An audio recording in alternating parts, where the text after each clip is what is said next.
Welcome to another story time, and today I want to tell you a real fun, positive story. This does not involve bad behavior, but an amazing night.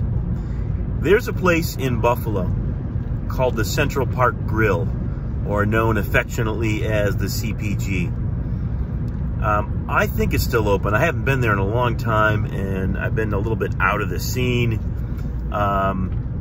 But it's one of the well-known music venues, and traditionally was a place where you could always go and see something almost every night of the week.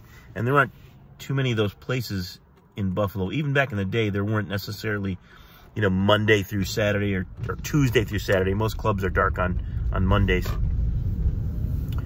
Yeah, it was a great place. I believe it still is a great place. But at one time, it was a hub of local music. Everything from the house residencies of local jazz and rock and fusion bands, with great professional players. That was one of their mainstay gigs, and then they'd go do other things during the week and did studio sessions and things like that. And college bands. It was a great mix of different musicians, up and coming, established, different ages. And one of the groups that used to play there back in the day was a group called The Thirds. Charlie O'Neill, who is no longer with us, Jim Bricado, and Joe Head. They were a trio, an acoustic trio that did amazing stuff, just really great harmonies. They focused on all of those bands from the 60s, 70s that did that type of material, and then they did originals, and their originals were good. They were quality songwriting. Everything from country rock to very Steely Dan-esque sounding stuff.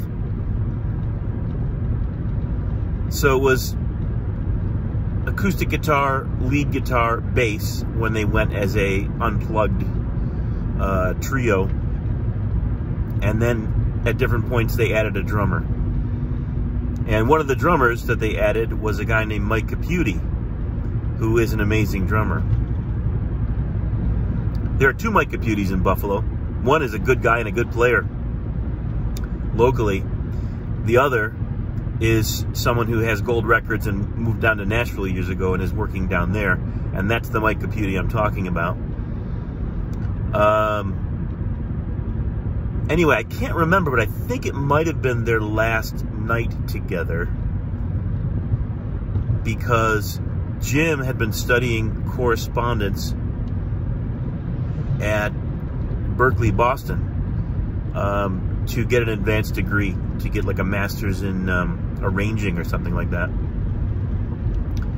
And he was going to have to go. He went to school there for a while. He moved to Boston and went to, had a residency requirement of some kind, and he went to Boston for a while, and I think that just kind of was it for the band. So it may have been their last night. It seems to me like it was, but if not, just keep that in mind. I went to see them one night, and they had all these guest stars come in. They had these local musicians. Tony Scazzaro came in and played. Tony is an amazing guitar player who also now lives down in Florida. They had Dolly Durante come in and sing, and Janis Joplin could not hold a candle to her when she was in her prime. So just, that's the kind of caliber of musicians we're talking about. And then somehow, someone, it might have been George Palaio, I'm not sure, who was like hanging out and was part of the star-studded extravaganza of this, what I believe was their final gig together. Someone had gotten in touch with someone from Santana's band. Santana was in town and playing, I think, Darien Lake that night or something like that.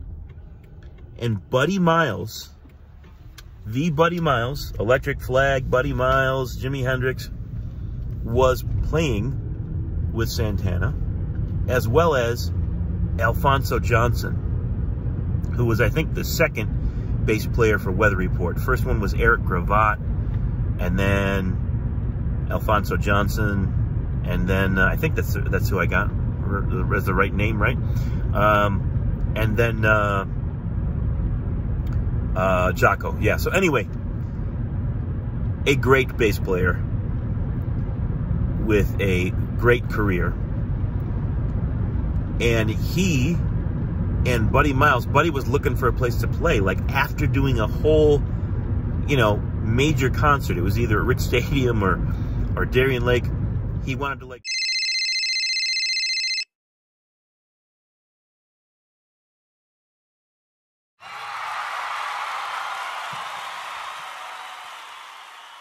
Back to the story of the great gig in the small venue. The Central Park Grill is a small place. I never saw a band that didn't sound great in there. Many years later, I got to play there a few times, and I realized how hard it is to sound good, because from the stage perspective, when you're up there, the acoustics are terrible. The ceiling is low. It's like a cannon that projects out to the audience, which sends you know, bad reflections to the musicians while they're trying to self-mix themselves. It's a rough situation, which I never realized because it sounds so good from the audience perspective. Anyway, from a listener's point of view, it's a great room, and it's an intimate room. So into this room, during the last gig of the Thirds, walks the legendary Buddy Miles with Alphonso Johnson from Santana. And they proceed to plug in and tear the place down. You know, played all the classics, them changes and all that stuff. And I don't know if I've ever seen a show that was better. I've seen lots of great shows. I'm not saying that was the best show I ever saw, but I don't know if I've ever seen a show that was better, and I guarantee I haven't seen a show that was as top flight and intimate as just happenstancing my way into the Central Park Grill that night. So the moral of this story is, you never know what's going to come your way. Be open to new things. Maybe when your friends are saying, hey, come on out tonight, and you're like, nah, I don't feel like it. Maybe you should pull a George Costanza and do the opposite, because you might get to see an amazing gig that you never would have expected, like I did. That's our story for today.